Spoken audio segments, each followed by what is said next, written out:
peut-être pas des Japonais. Culture. Très bonne initiative. Que je conseille très vivement. Oh la toque! Page culturelle.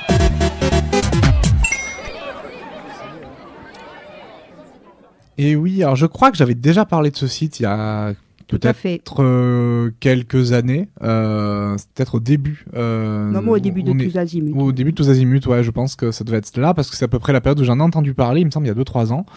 Et alors c'est un site qui reste toujours à l'état de projet. Le site existe, hein, on peut y aller, je vais donner l'adresse tout à l'heure. Mais pour l'instant ça reste un projet parce que en fait l'histoire de ce site, c'est que on a une personne qui s'est retrouvée en fait dans l'impossibilité de voir pendant un moment suite à une opération où, je sais plus exactement la raison pour laquelle et en fait c'était un cinéphile en fait, et il a été très frustré de pas pouvoir regarder de films. Pendant cette période-là, il s'est rendu compte de la pauvreté du catalogue audio-description en France. Parce que il faut le dire, il y a des avancées, hein, ça avance beaucoup. On a de plus en plus de films audio décrits au cinéma. Quand on arrive à trouver une salle de cinéma équipée avec un équipement qui fonctionne, on a peut-être la chance de voir au moins en partie le film qu'on veut voir. Sauf si on vit à Paris où là on a toutes les chances qu'on veut, mais voilà. Et après, une fois que le film est passé au cinéma, il y a 9 chances sur 10 en gros pour l'instant pour que l'audio-description disparaisse tout simplement de la circulation. On la trouve plus en DVD, on la trouve pas. Les chaînes de télé les diffusent quand elles veulent parce qu'elles ont des quotas à respecter, et une fois qu'elles ont atteint leurs quotas, enfin bref, voilà, on arrive à toujours le même problème, quoi. C'est-à-dire que au niveau de l'audio-description en France, tant qu'il n'y aura pas des obligations, si je crois que c'est en train de se mettre en place petit à petit, mais tant qu'on n'aura pas des obligations vraiment très contraignantes pour la les loi du diffuseurs. 11 février 2005, là, elle dit rien là-dessus? Si, mais l'égalité des chances. Voilà, elle dit beaucoup de choses, hein, la loi de 2005. Voilà, donc on devait aussi équiper tous les établissements qui reçoivent du public. Il fallait qu'ils soient tous accessibles en fauteuil. Je connais plein d'endroits, et notamment des établissements scolaires qui ne le sont toujours pas.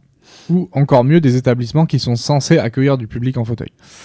Donc, pour en revenir à ce fameux site, justement, lui il veut faire un peu bouger les choses, et donc son but c'est de créer le premier service de VOD spécialisé dans l'audio-description. VOD, c'est vidéo on demand, donc c'est de la vidéo à la demande, comme vous pouvez aller télécharger un film légalement sur n'importe quelle plateforme de vente de films en dématérialisé en fait, hein.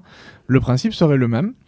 C'est-à-dire proposer un service, mais entièrement basé sur l'audio-description. C'est-à-dire que tous les films seraient audio-décrits, et le but étant de proposer un maximum de films dans un maximum de styles. Voilà quoi. Une vraie bibliothèque. Une vraie bibliothèque de films légale. Des en films France. qui existent déjà, qui seraient...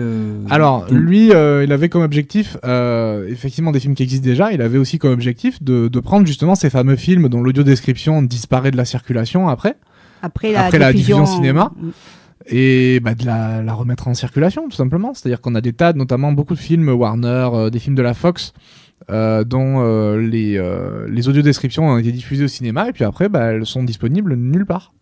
Mais ce serait dans cette bibliothèque là, sur ce site, il y aurait les films plus l'audio-description, ou seulement la partie sonore? Alors apparemment il avait comme projet de proposer un choix en fait entre soit la vidéo avec donc la piste audio décrite plus VF, VO je crois, enfin vraiment un fichier vidéo complet, soit que le fichier audio avec donc la bande son du film audio décrite en MP3. Tout dépend après, voilà, le format que tu choisis, si tu as besoin de l'image ou pas. C'est vrai que si tu n'as pas besoin de l'image, tu peux peut-être avoir un fichier audio moins cher. Oui. Si tu n'as pas besoin d'avoir un support visuel, si vraiment, voilà. Donc tout dépend en fait de l'utilisation que tu veux faire du film. Après, pour l'instant, là, on parle de choses théoriques parce que pour l'instant, rien n'a été mis en place encore. Le site, si, est mis en place, mais on trouve rien dessus, tout simplement parce qu'il se heurte à des problèmes de droit, notamment. Apparemment, il y a aussi des histoires de vitesse de diffusion du film au cinéma qui est pas tout à fait la même qu'en DVD.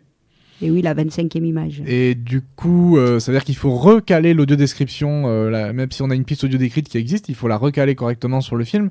Donc ça demande un travail de montage pour chaque film. Ça va être, ça demande un certain budget. Et il se trouve que là, ces dernières semaines, il a lancé une enquête, alors une double enquête en fait, à l'adresse d'une part des déficients visuels qui seraient intéressés par ce site ou pas. Hein, c'est justement pour évaluer un peu les besoins des gens, les attentes des gens. Et une autre, Manifestez-vous. c'est ça. Et une autre enquête pour les associations, qui dit vraiment à l'adresse des associations. Ah, Alors, moi, je croyais que c'était pour les producteurs, ça aurait été bien. ça aurait été bien aussi, mais déjà, si on peut faire bouger des assos, ce sera pas plus mal en France déjà d'arriver à faire bouger des assos. Mince, Bruno est reparti. Et du coup, voilà, on va essayer. Donc, l'idéal, ce serait de bien faire partager en fait ces enquêtes. Hein. Donc, vous pouvez aller sur le site. Le site s'appelle audiomovies.fr. Donc, c'est en un seul mot, AUDIOMOVIES.fr. Et les liens des enquêtes, on vous expliquera tout à l'heure où vous pourrez éventuellement les trouver assez facilement. Ils sont disponibles, je crois, de toute façon sur le site de Audio Movies, hein, mais il y aura aussi un autre moyen d'y accéder, on vous en parlera tout à l'heure. Donc voilà, j'encourage vivement à partager ces liens et à répondre à l'enquête, bien sûr, si vous êtes concerné, si vous êtes intéressé. Moi j'ai rempli celle pour les particuliers. Ils demandent un petit peu quel genre de service on aimerait, plutôt du streaming à la Netflix, c'est-à-dire un abonnement, ou bien achat des films et téléchargement en direct. Voilà, ils posent des questions dans cet esprit-là. Ils demandent un petit peu si on regarde beaucoup de films audio décrits, si on est en demande, si voilà, c'est vraiment pour faire une enquête, voir un peu la réception que ça aurait ce site-là. Je pense qu'à mon avis il a besoin aussi, à mon avis, de ça pour donner du poids au niveau des studios de production, voilà. Des choses comme ça, à mon avis. Hein. Ouais, je pense aussi. Et puis aussi pour savoir si...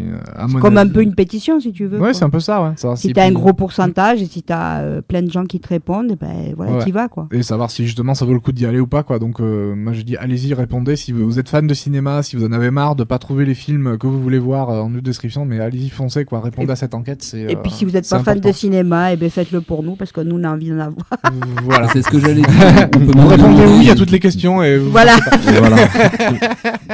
On peut même demander aux proches des gens qui en ont besoin de remplir ce questionnaire aussi. Hein. Oui, tout à fait. Ouais. Ça peut être les proches qui en ont marre de devoir décrire les films encore de journée sans les avoir vus avant, tout ça. Enfin, voilà. Donc non, mais c'est voilà. Moi, j'encourage vraiment à partager ça un maximum, à répondre un maximum, que ce projet puisse avoir du poids et qu'il puisse exister enfin. Ça fait 2-3 ans déjà que ça tourne, ça serait quand même bien que ça puisse finir par devenir une réalité.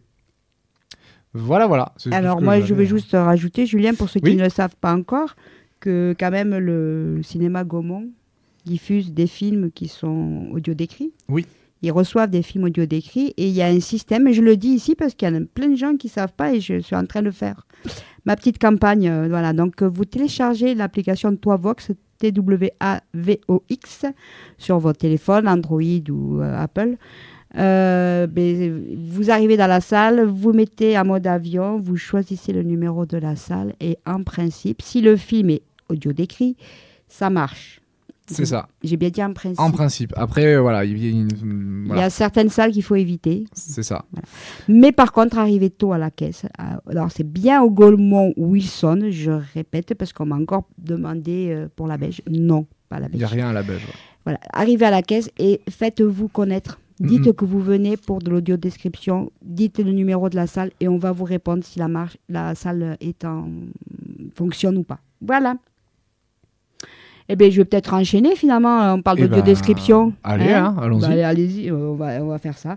Donc, j'ai préparé un petit sujet sur l'audio description à l'opéra.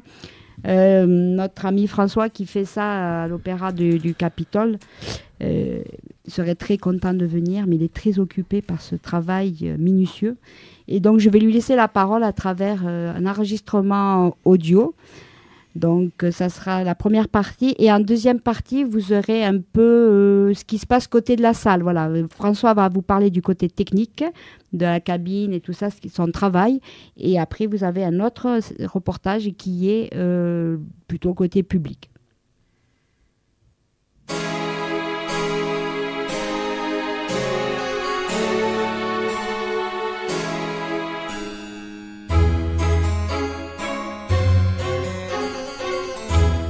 Bonjour, François Petit, responsable audio-description Théâtre du Capitole.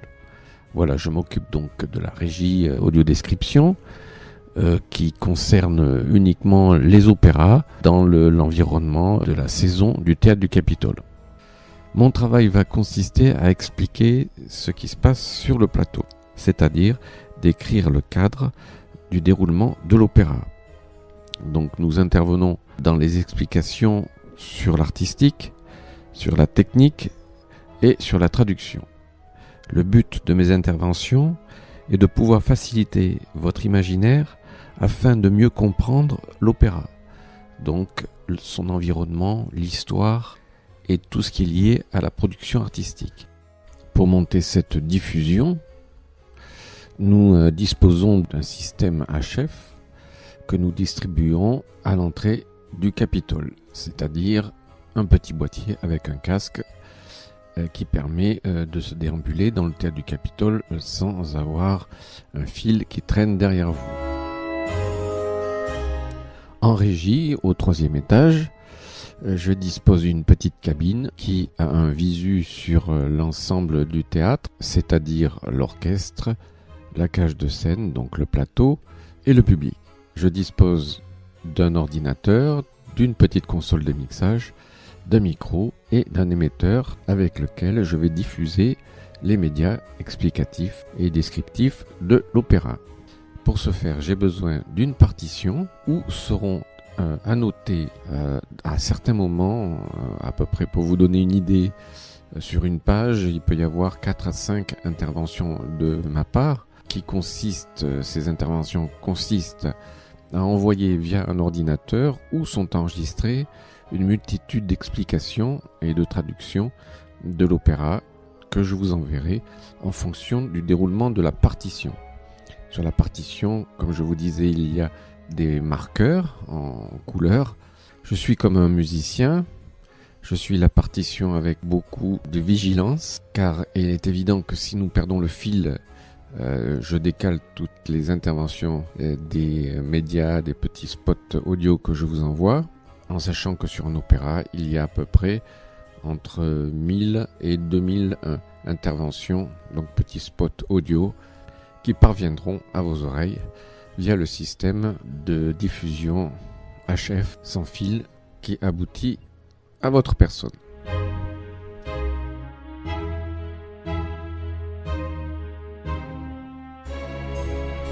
Donc la description par thème, je vais vous expliquer. Donc nous allons commencer par exemple par l'artistique. Qu'est-ce que nous allons décrire au niveau artistique ? Eh bien c'est tout ce qui se passe sur la mise en scène sur la scène, sur le plateau. C'est-à-dire les mouvements des artistes, la description vestimentaire, l'environnement, si c'est dehors, dedans, dans une chambre, dans une église, dans un château, le moment où ça se passe, si c'est le soir, le matin, l'après-midi, si c'est au bord de la mer, si c'est au pied d'une montagne, si c'est au pied d'un arbre. Tout ça, nous allons vous l'expliquer de façon à pouvoir structurer votre imagination pour qu'il y ait une cohérence dans votre imaginaire et suivre l'opéra le plus logique possible. Au niveau artistique, nous parlons également de tout ce qui est vestimentaire. Donc on décrit les habits, les tenues, tous les artifices qu'il y a autour, en ayant le but d'avoir le plus de cohérence liée à la production de l'opéra, à la mise en scène.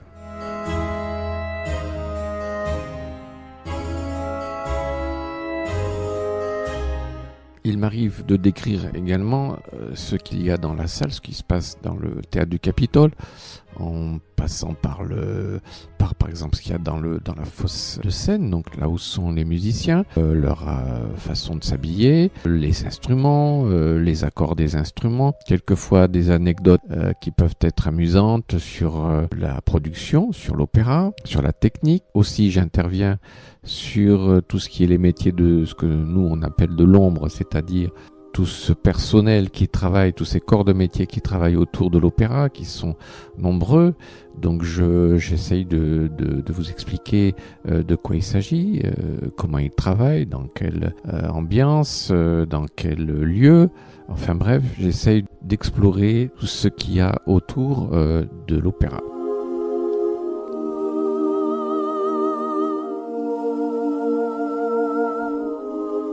J'intercale également des interventions de Monsieur Christie, qui est le directeur artistique du Théâtre du Capitole, qui, lors de certaines interviews, donne des explications artistiques sur l'œuvre, sur l'opéra diffusé. Ainsi agrémenter un petit peu notre culture sur l'opéra.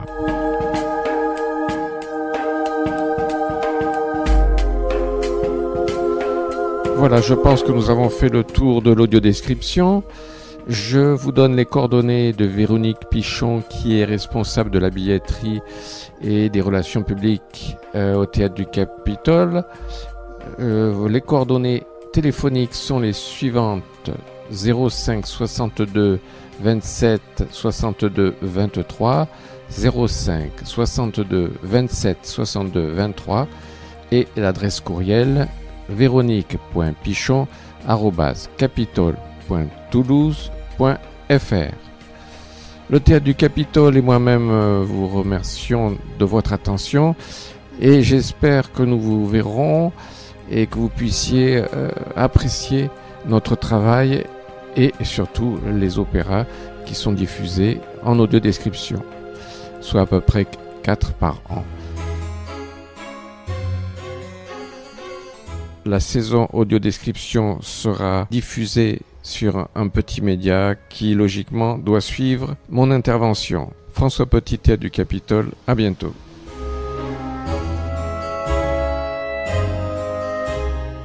Donc on peut enchaîner avec la vision côté public en fait, et pour écouter, entendre un peu cette expérience de spectacle. Dans la pénombre du plateau, visite du décor du bout de la canne pour appréhender l'espace, du bout des doigts pour comprendre les éléments du décor. C'est difficile? Oui, parce que j'arrive pas à faire dans la tête l'image exacte. François, ce sera les personnes qui seront habillées avec ça. Voilà. Enfin, petite séance de toucher de costumes. C'est du cuir, ça, non? Ils ont travaillé l'histoire en classe et sont fin prêts pour la représentation. Est-ce que vous voulez un programme? Oui, s'il vous plaît, très bien. En braille. Noyés dans la salle, casque sur les oreilles, nos spectateurs particuliers vont avoir droit à une description audio, scène par scène. On peut entendre déjà les commentaires sur les décors et les costumes. Alors vas-y, allume-le, voilà. Gonflable. Là, t'as quelque L'ensemble chose du décor est monochrome gris. Oui. Voilà. On essaie évidemment de ne pas parler pendant que ça chante. On parle sur les récitatifs, entre les dialogues. Voilà, on essaie de situer ça vraiment à la mesure, à la croche près. Quand le rideau se lèvera, nous serons sur une place de Lima, un jour de carnaval. Ils ne verront rien des couleurs de cette péricole d'Offenbach, mais la musique reste un véhicule universel de l'émotion. Je pense pas que ce soit forcément la vue qui apporte la chair de poule à quelqu'un, ou les larmes, ou voilà, il y a tout. Maintenant, on est dans un monde très visuel, mais je crois qu'avant tout, nous, ce qu'on essaye, c'est de faire passer cette émotion à travers la voix, à travers la musique. Ça, ce chant-là, ça me rend triste. T'as vu ça? Petit moment privilégié pour Jérémy avec la péricole en vrai. Son manteau tout doux et sa robe qui pique.